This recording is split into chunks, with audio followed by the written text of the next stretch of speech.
another episode of the Autonomy podcast. And this week I'm joined by a client of ours, Shankar, the guy with the deepest voice that I've ever heard in my life.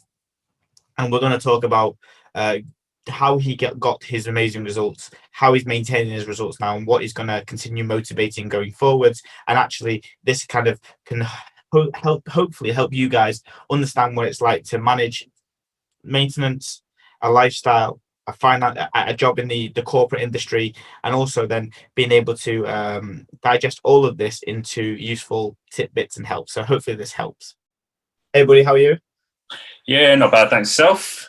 Yeah, not too bad, thank you. Still nursing a bit of a hangover today because I went out last night. One of my other clients was here, and her husband decided to show me a good night out in Dubai. Are they from Dubai then, or they from? No, they just come over a couple of times a year. They love it out here. They bring the kids and stuff. So when they come out, they like to do it large. So I got shown around, even though it was my own city. So yeah, you're looking a bit pastier than usual. Yeah, I haven't been out in the sunshine maybe one day this week. The rest of the time, co-working space or coffee shop. So, but yeah. So the goal of what I want to get you on the podcast is because we've had an incredible journey over the last 6-8 months, whenever we started, and I just want to share that with people because we're now into the point where you're nearly at the point where you're autonomous. You've got the point where you're maintaining stuff very, very well, and you're nearly at that point where I'll be kicking you out and sending you packing. So. We want to just kind of recap on the things of what you've achieved, what you've done, and what you've learned. So just before we do that, because everyone's circumstance is different and people will be listening to this, they'll hear what you did and be like, oh, it's easy for him who's doing this, this, and this, and this. So we just want to apply some context. So what do you do for work? How old are you? That type of stuff. What were your goals when you started? Yeah, so, well, I am an accountant by trade, Joy. I know everyone loves an accountant, but yeah, my job is predominantly office based, so I did find that was really getting up and out and about as much as I probably should have. You're pretty much stuck at your desk all day. Well, you feel like you should be stuck at your desk all day rather, and that's pretty much from 8 a.m. till 5-6 p.m, which is absolutely terrible. Sometimes I wouldn't even get up for a lunch break. I'd just eat at my desk, which again didn't feel good. But this was only reflecting after. But yeah, so I turned 30 last November, so it's really weird. I just randomly had a moment. Don't want to sound cheesy or corny or anything, but I just had a moment a week before, and I wasn't even thinking about the fact that I was actually turning 30, and I was like, what have I done this year? What have I actually achieved at this point? Because it is a big milestone. Many people don't agree with it, but I do think it is. And I thought, my health and well-being was one of the areas I probably negated for so many years. And I felt if I sorted that out / got that into a better shape, it would put me in a better place moving forward with other aspects of my life, not just my actual health and fitness in terms of career, just mental well-being as well. So that was probably one of the big reasons I did it. And I think the year before that, I had a bit of a couple of personal things going on, which I thought I wasn't in the best place possible, mentally especially. So I thought, right, I know my sister's quite into her gym and stuff, and she loves it. She's always preached it, but I've been quite lazy. That was just straight up. I was a lazy bastard before. I used to play football 4 or 5 times a week, but again, I've pretty much stopped doing that just because my knees just couldn't take it anymore. Then I thought, I know a couple. Well, obviously Rashid. He. What he achieved by working with you was absolutely unbelievable. And I think we all looked at him like, are you really the same guy? Yeah. And that, honestly, that was a massive motivation. I've said it to him, and I've said it many a time to him, he was a massive driver for me to do this. And that really pushed me on to do it. So I remember speaking to you, I think it was last October now. Yeah. A really good conversation. And admittedly, I didn't quite know what I was signing up for. It was a bit like, what am I doing here? The money is one thing, that's fine, but I was like, what am I actually committing myself to?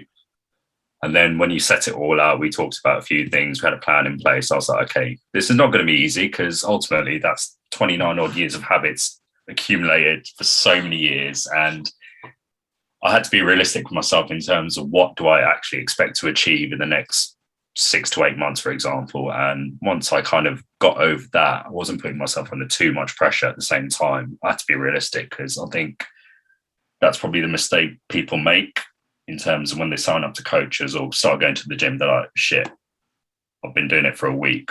I've not lost any weight whatsoever. But you can't think like that, because it doesn't work like that. Your body works in a very weird way. And that's one thing I've started to learn a few months ago, how it actually all kind of ties together. Mm-hmm.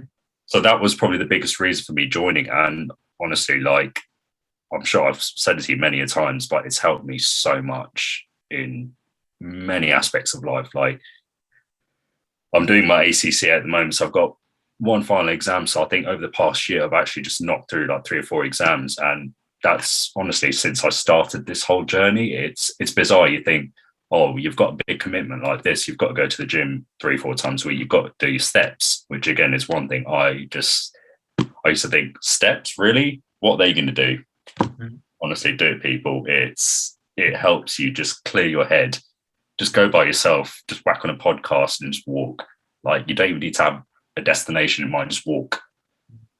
And when you come back from that, you'll feel, wow, like, that is the best way to start your day. And I think for me, I've always been quite a morning person. So I like to have that structure. Like, before I start working, before I log on for work at 8 o'clock, I'm out of the house by 5:30, go on like an hour and a half walk to gym in the morning when it's open, that is.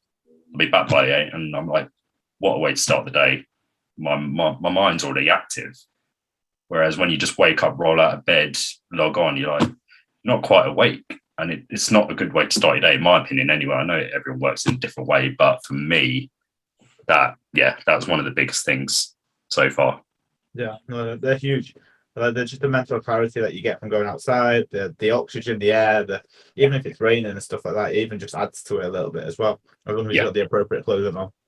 I think that's one thing I used to complain to you about. Be like, oh, it's raining, didn't get my steps in today. You're like, doesn't fucking matter if it's raining or not. And yeah, you're absolutely right. That's the other thing. I think I used to make a lot of excuses for myself and almost felt sorry for myself. Yeah. But why? Yeah. I'm deterring my own progress. Like, if I'm making excuses for myself, nobody else is going to help me. That's on me. So I think I took a lot of that responsibility on myself to be like, right, I know what I need to do. It's not hard, but it's also not easy. Don't get me wrong. But adjusting to prepping your own meals, for example, like, my mom's a great cook. Most of our parents are. Like, it's so hard to say no. But once you start doing it, like, it's so satisfying doing things yourself. Like, as with anything, you don't need someone to do everything for you. Mm-hmm. So that's one of the biggest things I've taken from it so far anyway. Yeah. I want to ask a question about that. So, like, when you first started doing that, I imagine that would be the first time in 29 years that you probably took on the ownership of, like, cooking the meals. Like, what was the family dynamic like that? But was there some resistance, or was it quite supportive? Like, what was it like? To be fair, I think at the start, because my weight, wasn't plummeting, like, visibly I looked normal, if that makes sense to your parents anyway. So they weren't like ever pushing me. I know, to be fair, my parents are quite good like that. They fully understood why I wanted to do it, but they never really put pressure on me. I think it's when you go to family events, especially when I start to lose quite a bit of weight, they're like, you look unwell. I'm like, no, I don't. I feel great. But explaining to like a 50-year-old Asian person, granddad, parent, whatever, that can be quite tricky, but they'll never understand, because that's just a generational thing as well. Yeah. So for me, I was like, fuck it, I don't honestly care what people think. That's another thing. You need to accept that people are going to stop saying all sorts. I just knocked it out of the park. I was like, I don't care. Yeah. So I know how I feel. I know how it's benefiting me. So they're just seeing it from the outside, and that's fine. I got really skinny, admittedly. That's fine, but it doesn't mean I'm unwell. I actually felt better. Yeah. So yeah, you just need to ignore it. People are always going to say something. Even your parents. Like, my sister's like, you've lost too much weight. I'm like, yeah, but you don't understand the whole process. It's only a small part of it. It's not just, you're not doing this just to lose weight. Yeah. That's a very small part of it. And once you explain it to them, they're like, oh, okay, it's like that. I'm like, yeah, like, if you see the bigger picture, that's when you actually understand why people do this sort of thing. Yeah. You take the 10,000 foot view, as opposed to that initial short term right in front of you. Take 10,000 foot view, get to a lean state, or lean as you want to get to, where you're happy and comfortable and feeling great, and then learn to maintain it. And like, you know, and we'll talk about that in terms of your results in the maintenance phase in a bit. But you know, the body weight does normally come up after you do that, so your cheeks do start to fill out a little bit, and like you start to look a little bit different. You do also buy better clothes that fit you compared to the one that you were before. 100%. So I always make a joke, and I said this to another guest on the podcast. I was like, it's partly the cultural thing, but also it's partly the South Asian community who don't buy clothes very often because it's stingy. Absolutely. It's just you're super stingy. So you wear the stuff that you used to wear when you're 80 kilos, but now you're 65. Of course, it's going to look terrible. Like, I'm wearing a baggy top now, that's an XL, but like if this was my normal t-shirt, and then you know I wore this out, somebody would be like, what are you like? Are you ill? Are you sick? Are you, like, where did you go? You know? Yeah. But like I always say, like, one of the best things I ever recommend, and I should get a bloody voucher code or whatever it is, but it's just ASOS. Just go and buy some cheap shit that'll fit you, 100%. and you'll feel a million times better. 100%. I actually did that a few months ago. I bought a few like fitted t-shirts because I love like tighter fitting clothes generally. And I was like, shit, this actually looks good on me now, as opposed to say a year and a half ago. I'm like, wear this, like, oh fucking hell, like, I can't be going out like that. I felt more body confident.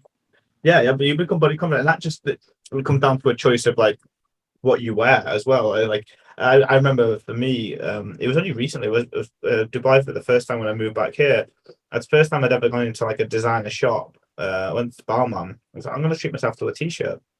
And it was only at that point where I was like, shit, if you actually get a t-shirt that fits you in the way that it's supposed to fit you, it'll change your whole dynamic. Whereas before I'd been buying like t-shirts that were maybe, you know, 2 or 3 washes and it'd be already like stringy by the arms. But then you buy a decent t-shirt that lasts and it actually goes through the wash without any hiccups at all. And then you're like, oh wow, I look great. Yeah, 100%. So tell listeners about the type of results that you got. So let's talk fat loss specifically in the first part. But like, what did you do? How long did it take you to get to where you wanted to get to? So I started. I think I probably signed up towards the end of October, and I think a lot of people at that sort of time would be thinking, "Oh, it's Diwali soon. Let me just start after," sort of thing. To be fair, I don't really celebrate Diwali, but at the same time, other family do. That's fine. You're naturally going to be doing a lot more. But I thought, why wait? So I started, I think, the final week of October, and I think until January, I lost about 15 kg. I think it was around January, probably going into Feb. And I was quite surprised how quickly your body adjusts, especially like being on a lot less calories was probably one of the toughest things, because considering I was pretty much eating whatever I wanted before, to moving to, I think I was on 14 to 1500, which was like, shit, that's not a lot, but at the same time, it's enough to get by. You don't need any more. So I think once I started seeing like serious results in terms, not just when I stand on the scales, like I was weighing myself quite a bit, not just those results, but visibly. I saw a lot more muscle definition, even though I used to be quite skinny. My arms have always been skinny. I fucking hate it. But I could see like, shit, okay, I can actually start to see like a bit of rib cage, which people think, oh, that looks grim. But no, like that's obviously a sign you're making good progress. More definition in muscles. And it wasn't easy all the time. Don't get me wrong. I think the hardest bit is when you're out and about. Social events are probably the hardest thing, and I think going into like Christmas sort of period, I know you tend to say to your clients like, not necessarily don't worry as such, but relax a little. And I did, but I didn't like. I think naturally, I felt guilty if I kind of went off that. Even during that time, I was like, shit, like the way my brain was thinking, I was like, I've never thought like this before. And I felt really responsible for one of the few times in my life. I was like, shit, what's changed? Yeah. And like, it's not just like being accountable to you, it's being accountable to myself, because ultimately this is for me. It's not for anyone else. And so I'm just like, I just kept going. I had the momentum. I was getting serious steps in whenever I could. I think the weekends we're doing like pushing 30,000 sometimes. Yeah. Which, yeah, like I said earlier, steps are gold. They do make such a difference. But yeah, like, I was losing. I can't remember my rate. I think I was losing about a kilo a week at the very early stages, and I was like, shit, is that the rate I'm going to be going at?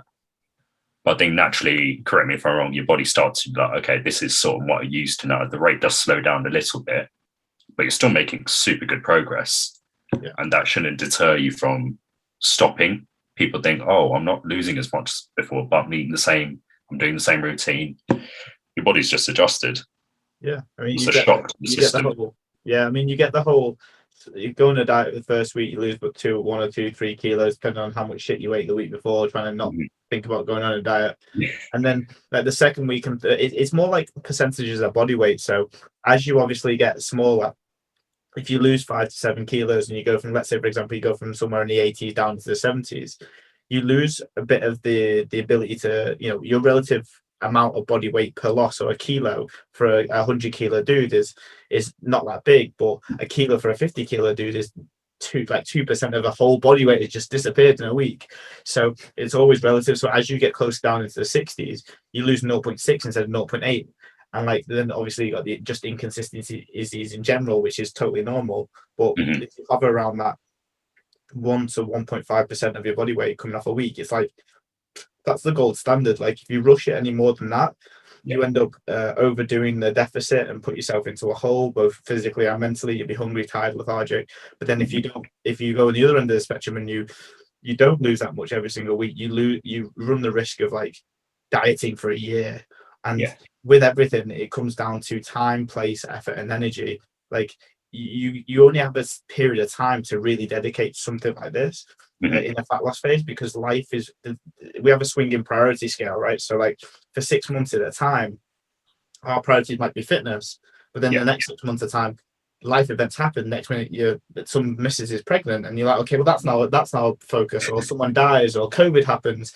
So it's almost like take the opportunity while you can to lose at a decent rate. And that's what obviously we did. We started when it was, lockdown. We started, I think I made you a training program for you and Hardik, and then and it was like next week we're in home workouts. We're working out from home.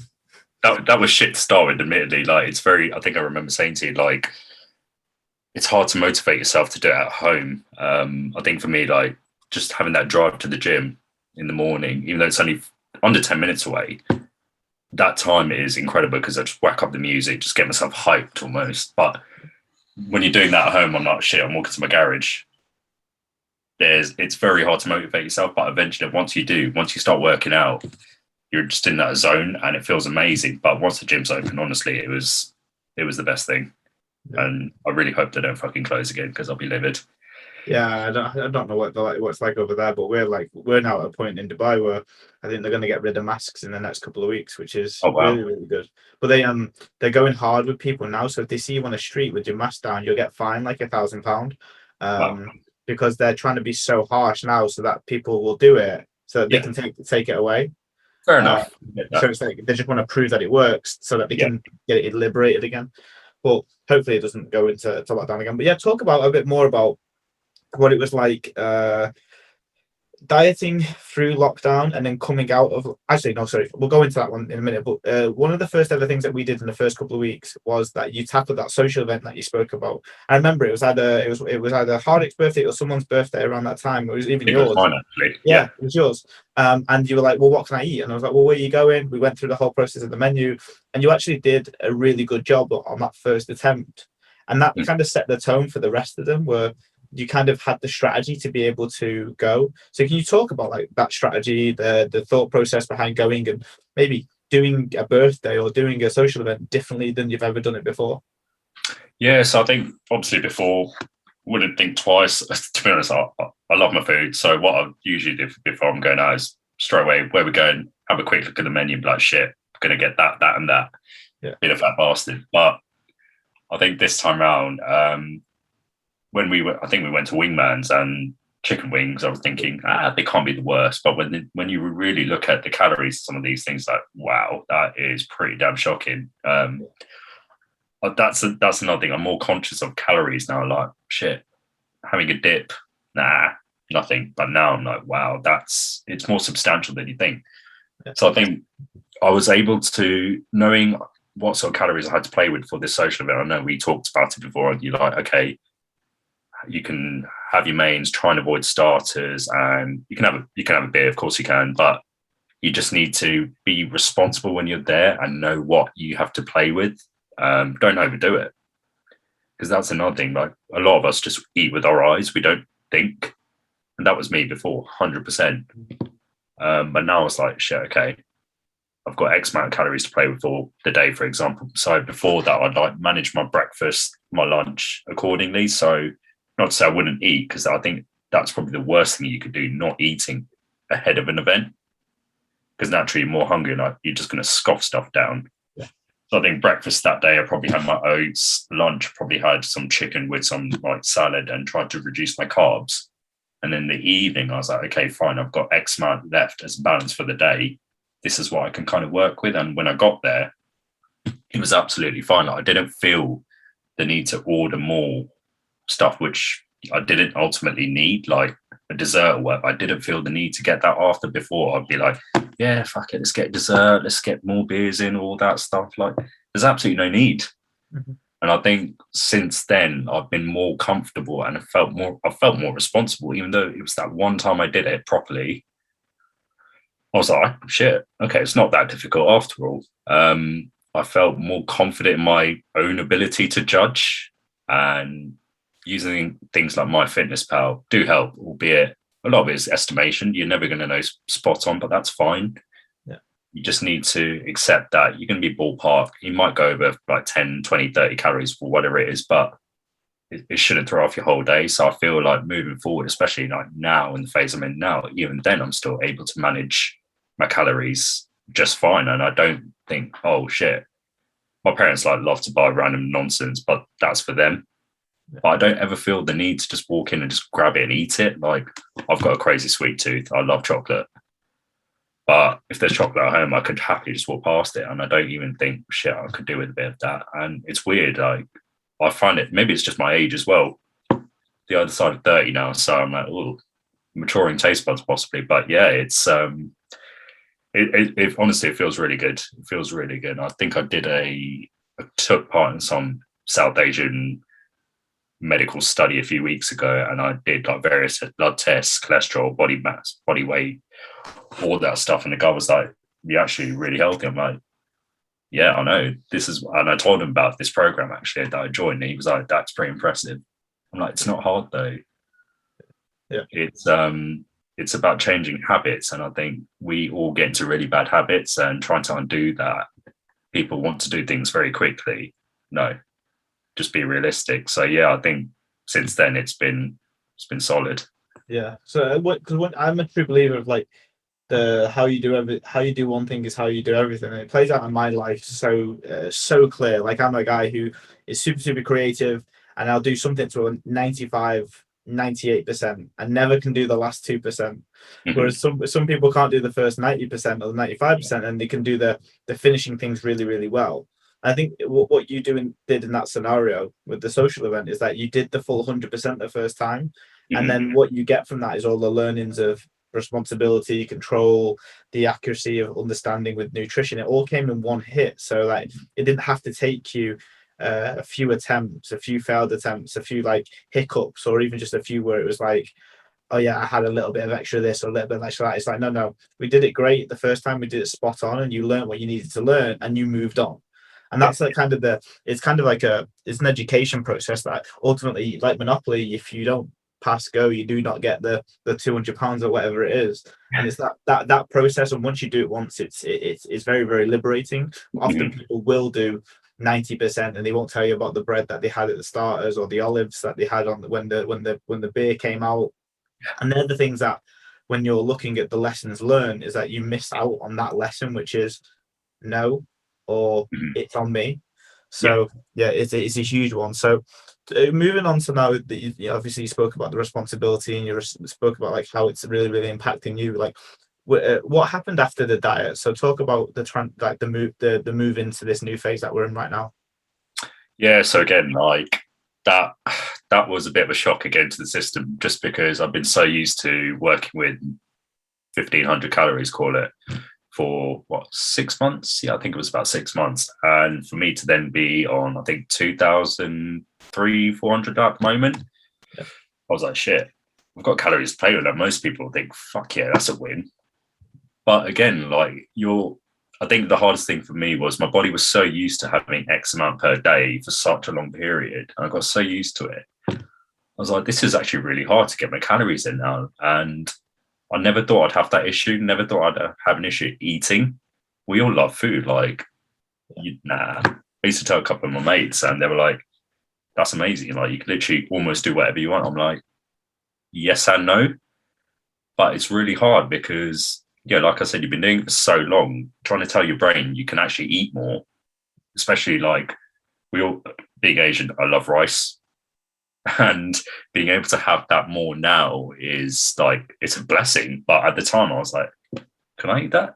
I was second guessing myself, admittedly. I was like, should I be doing this? I almost felt guilty at points, but I was like, well, it's fine because this is the phase I'm in. Once I understood that I need to start going back the other way, but not at a ridiculous rate either.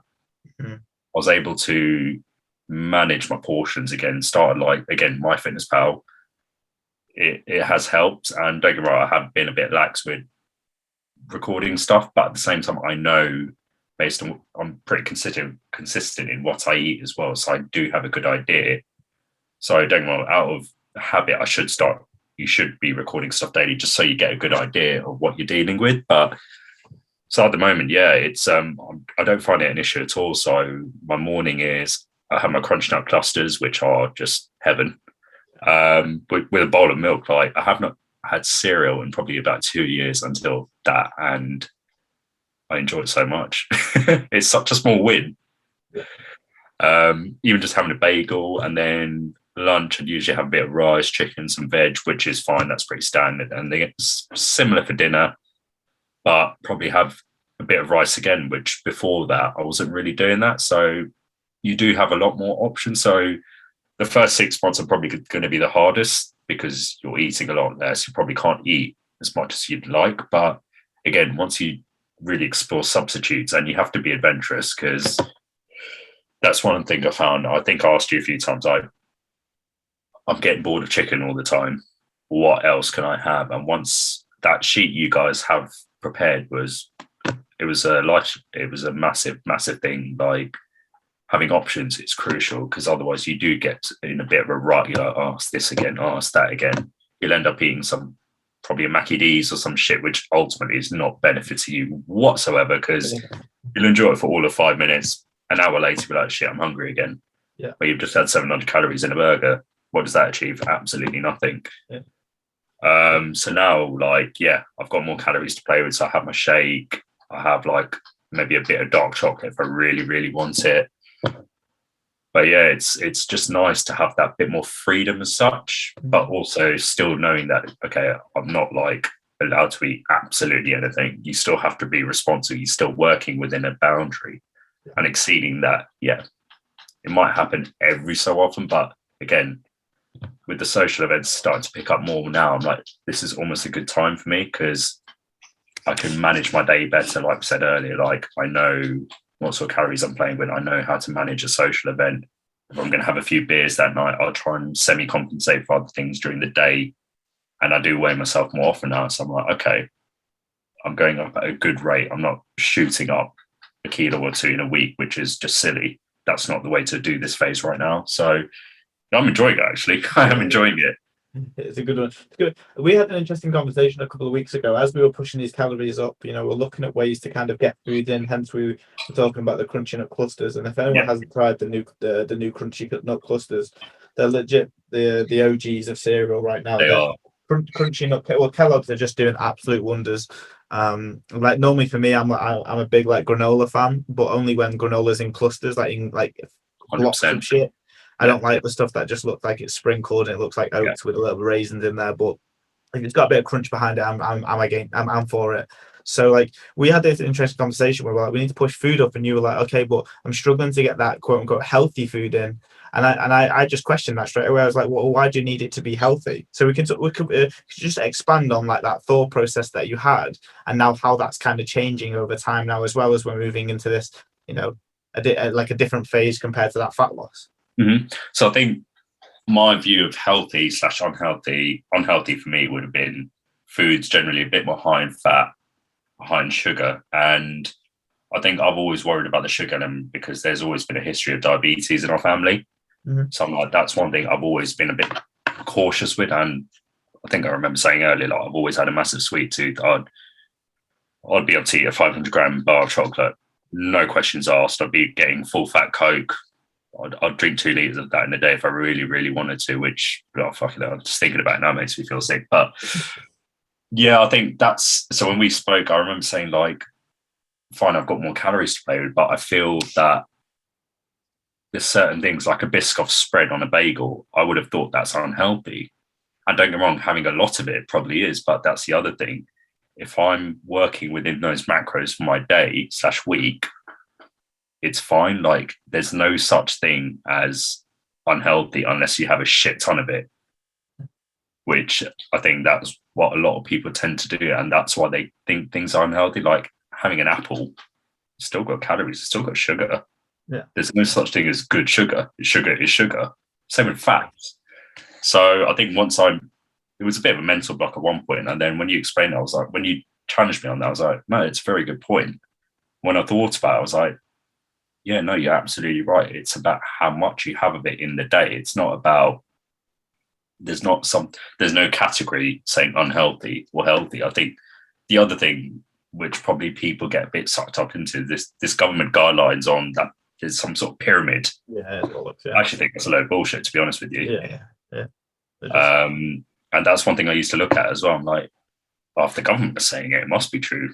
The government chat shit all the time. Let's be real. I think we noticed something about COVID is that chat shit get banged, and the government like to do that loads.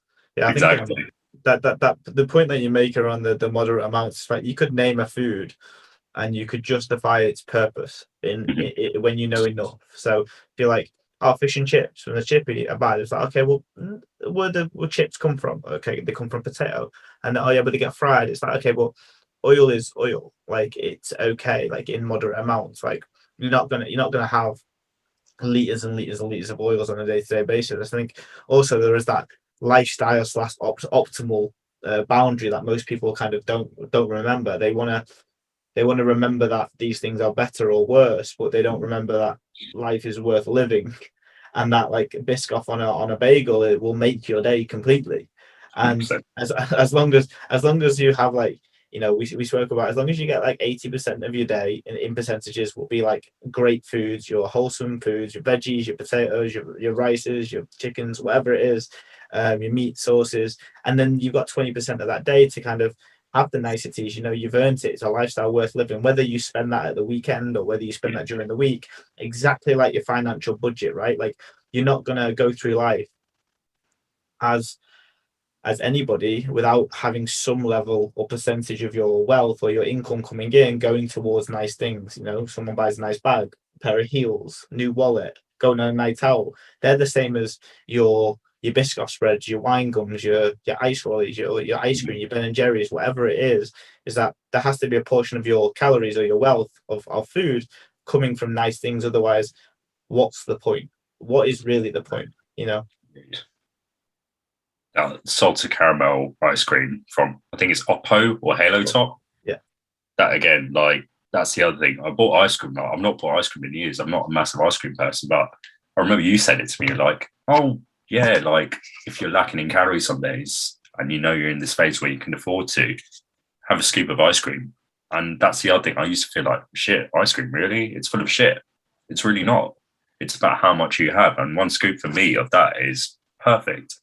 So yeah, highly recommend it to anyone. It's amazing. Yeah. There's so many good ones nowadays, and like I used to be really against, and now I retract this back completely because I used to have a tub every day now. So it's like I used to be against all of these like low calorie alternatives because I was like, why don't we just teach people to have a fucking moderate amount? But then, as it comes to it, some people do like to finish a tub of things, and that is an environmental association that we got from years and years of conditioning. And I wrote the piece in my book actually about how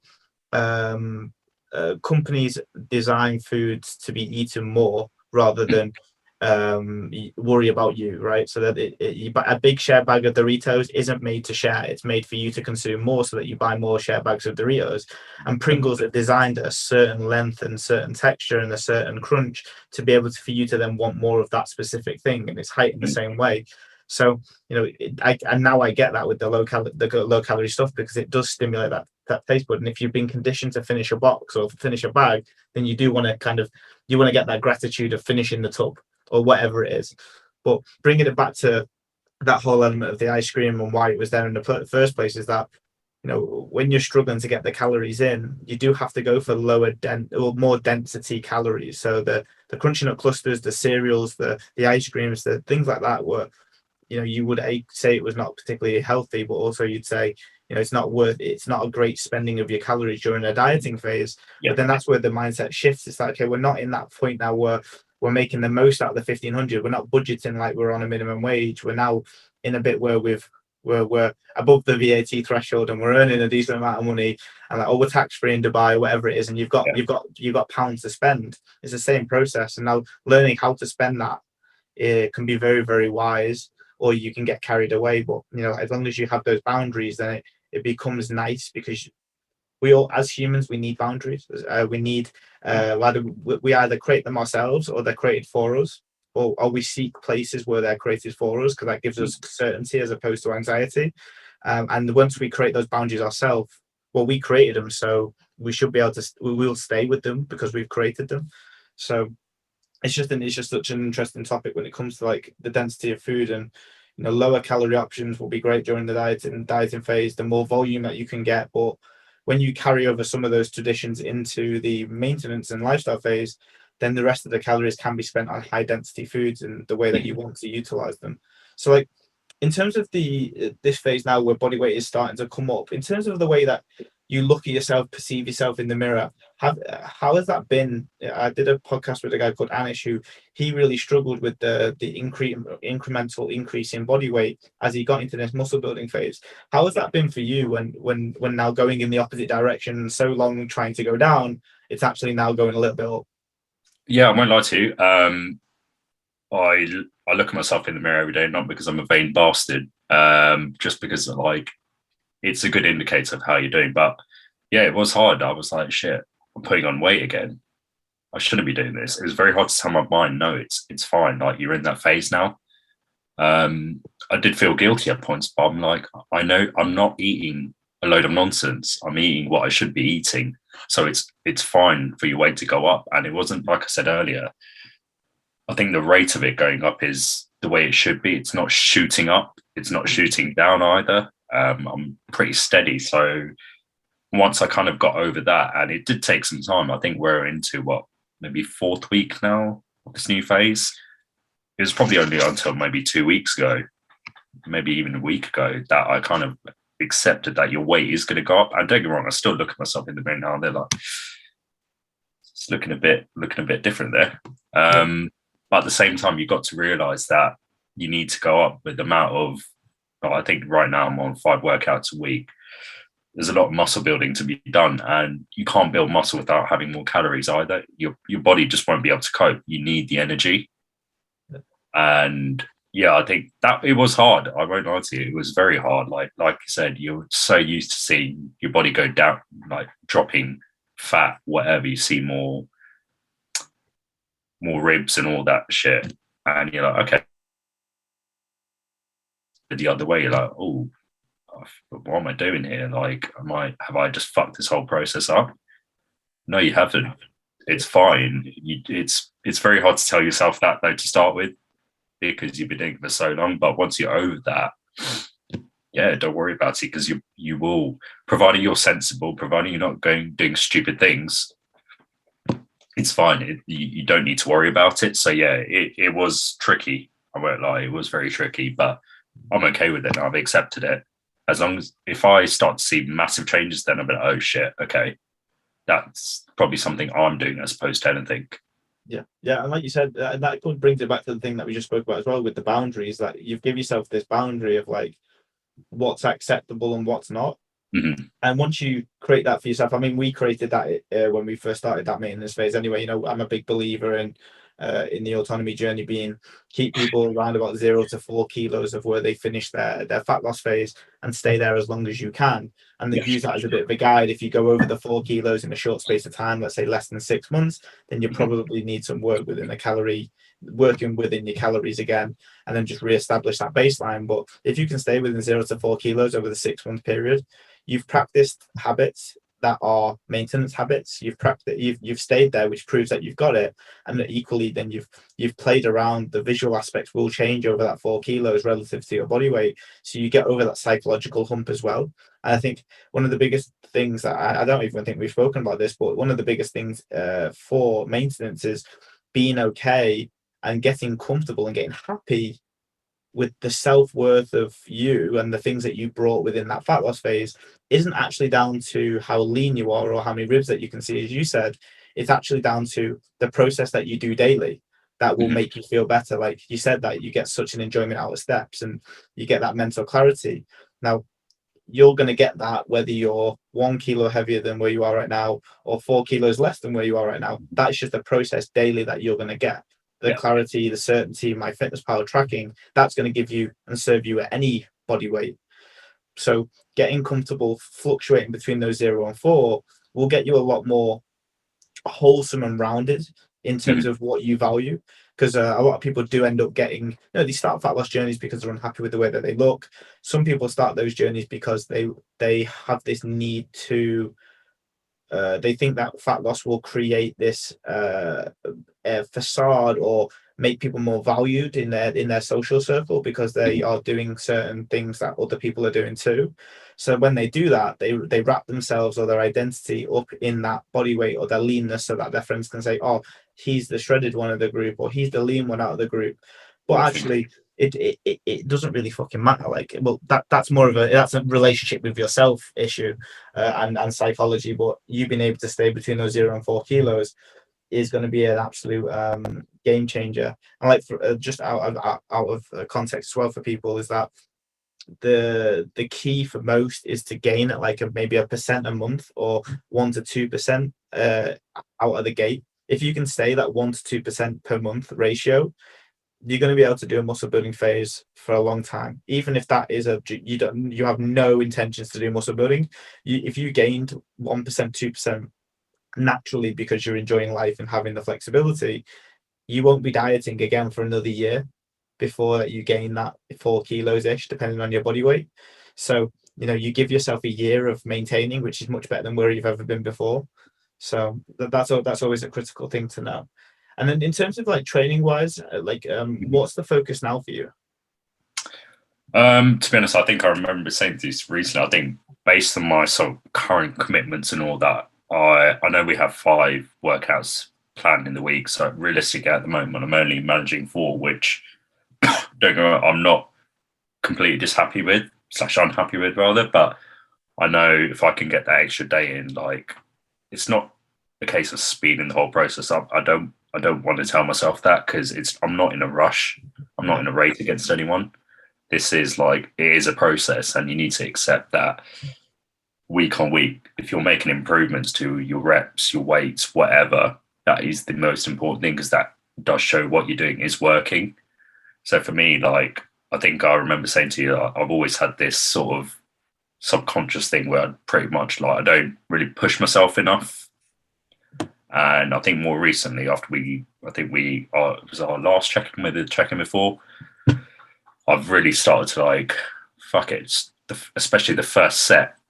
That is the one you really just go for it. And even if you can't bust out 12 reps, you're still pushing more. Your body is still pushing itself. And I might feel absolutely fucked after, but it's also the best feeling. So I did legs the other day and but I'm fucking sore today. It feels absolutely terrible. But it's at the same time, it's that feeling like you've really worked hard and to be in pain for like 3 days now. I'm like, shit, I must have pushed myself down. It feels great. So I think week on week, I'm trying to like really up my volume. So to be fair, the new app's actually really good. It gives you all the stats. I really like that because I don't need to go and then go calculate it myself. It shows you your week on week improvement, your overall volume improvement. And for me, like visual indicators are the best thing. They're one of the biggest motivators as such. Yeah. Because I can see how I'm improving, what I need to improve on.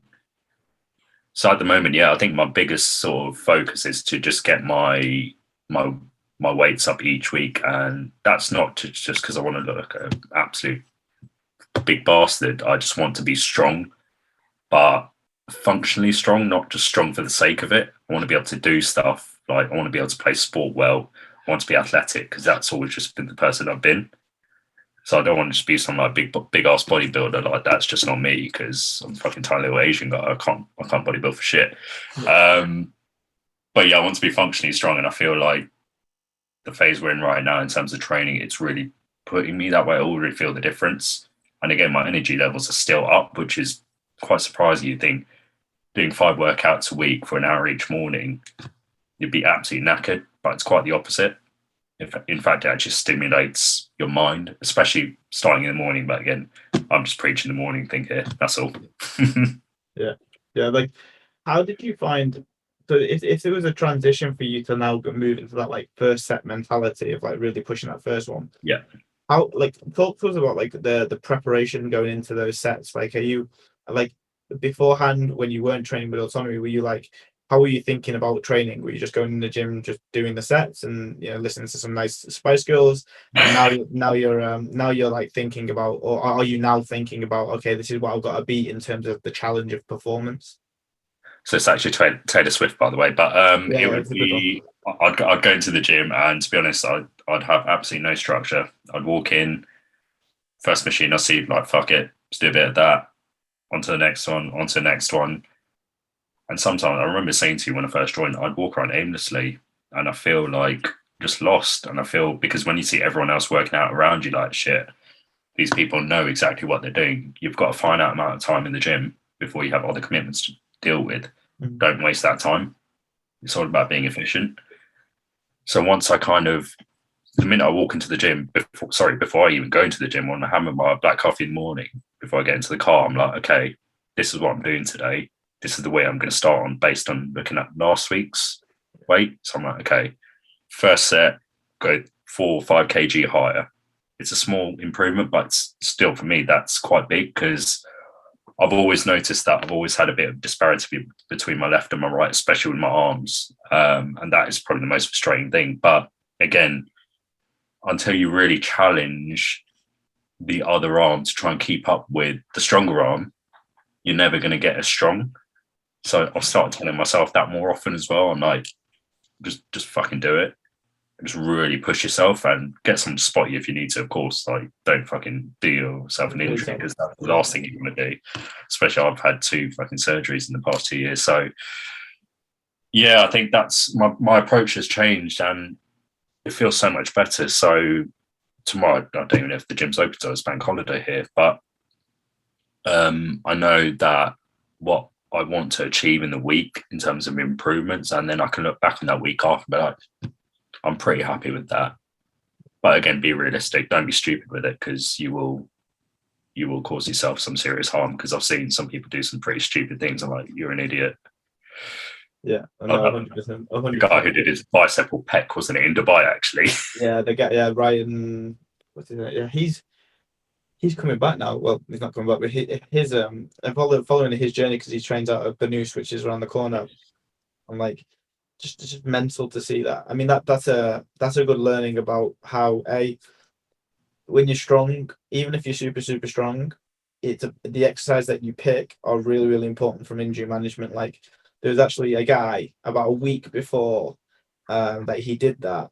Say to him in a set that he did it previously, say to him, hey mate, that position there where you're in is a really high torque position to rupture your pec. and people were like, "Oh no, you should stop being like geeky." Da, da, da, da, da. And that even the guy who was doing it was like, I think he passed it off, or he just said, "No, it's not. I don't care." And then he did it, and then next minute, like he popped it, and the guy's like, "I told you." I'm like, he couldn't have timed it any better. But like, when you put poor exercise selection and then you put extreme amount of weight, I think that was the bar was like 160, which is something I'm never going to be able to do. But for him, that was just too much for the pec to even handle it. Just ting. Yeah, I think the other thing is you need to put your ego aside. Yeah. It seems like more common in guys. To be fair, like I don't know many females who don't go to the gym to do serious muscle building, but the guys that you see in the gym, you're like, you're really struggling there, and does it look like you're going to make that rep and you're going to cause yourself harm? Just put your ego aside. There's nothing wrong. That's the other thing I need to get over. I'm like, I see other people doing a certain amount of weight. I'm like, surely I could do that. But I know my boundaries now. The same with my food. I know my boundaries in terms of the gym right now anyway. Not to say I can't push them later, but I know that's a process and it will come. You just need to be patient. Yeah. So you should never rush these things because, ultimately be out the game for longer than you want to be, then be back to square one. Yeah, 100%. It's a game of attrition and consistency and longevity. It's the same as the business. Like, it's not how fast you can go out the gate. It's how long you just can continue doing the same things over and over again, and that you will get to where you want to. Like, and then it comes to the point where you say, okay, well, how do big businesses get to where they want to? It's just like some people get lucky with the product that they have, or the notoriety that they have, or the initiative. Some people just end up making more money than you, and that's fine. It's the same with lifting. It's like some people can just go to the gym and they're automatically going to be 80 kilos and massive, or they're going to be 100 kilos and they've just got genetics like of the gods.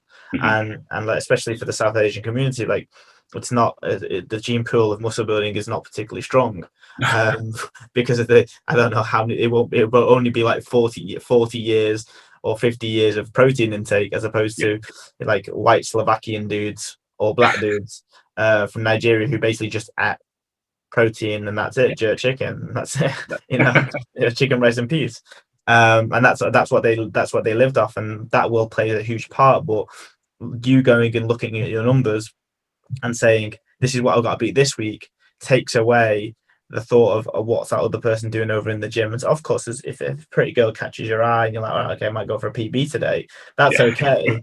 Or not that she even cares, or even that she's looking, she's more worried about, she's like thinking, look at that dickhead over there trying to do this and this, strutting like a peacock. But you can do them within your remit, and that's it. The boundaries that you set is that, okay, I want to increase my bench by 5 kilos, or I just want to get 2 more reps than I did last week.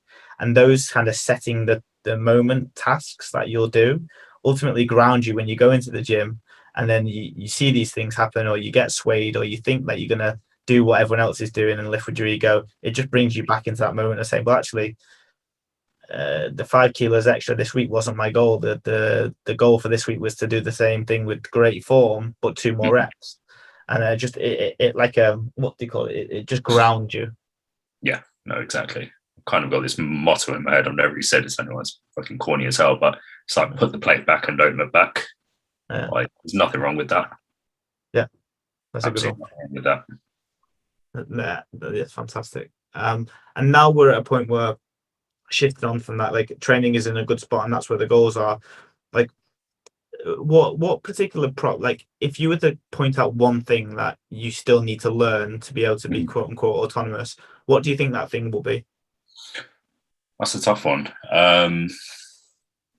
That's a really tough one. I think it's a lot of it is probably forming my own sort of diet plan based on what I have now, sort of training program based on what I have now. I think that I don't want to go back to square one where I'm in the gym and just like, shit, what do I do today? I'd like to think over this past year, under a year now, actually, I've learned how to do these things myself. And I think that will be probably the biggest hurdle for me personally.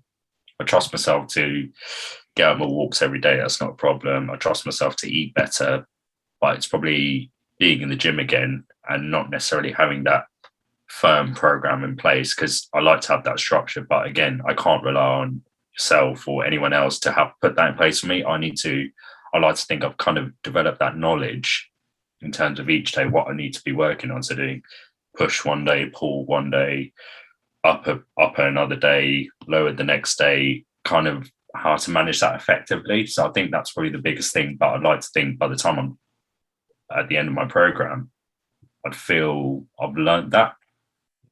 But yeah, again, that will come with time. Yeah, that'd be the biggest thing, right? Because that ultimately that there is maybe what I've done for the last 10 years, and like what most PTs train to do. And then you as a person, a civilian who has a different job, who has different priorities, is trying to do his exams.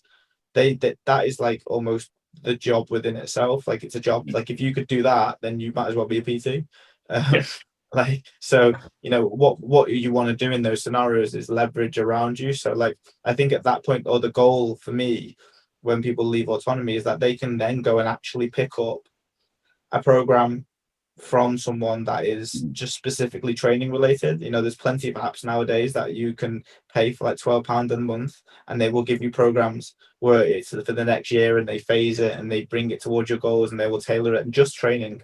And that's what I think would help most people. Like we do the same, but even if I take my 1,000-foot view and not put my fitness hat on and put more of like a business hat, is that as you go further up and you are self-sufficient within your business, you still need that person just a little bit above saying, and it's less time that you need with them because you are needing less from them. And they can just say, okay, go and do this for the next 6 months, or do this, and this for the next year. And you don't need contact with them. They just say, this is what you need to do. And like being able to go now, you'll be able to go and pick up a program from Men's Health if you wanted to, or pick up a program from your favorite influencer or whoever that tickles your pickle, and you'll be able to go and do it and get great results from it. Whereas if you would have done that in the beginning, that's not what you needed. No. Just a program, right? You needed a multifaceted approach. So being able to do that is now a way cheaper option than going through like just continuing coaching. And that's the key for us, is you should never need a coach again, but it doesn't mean that you don't have plans again, if that makes sense.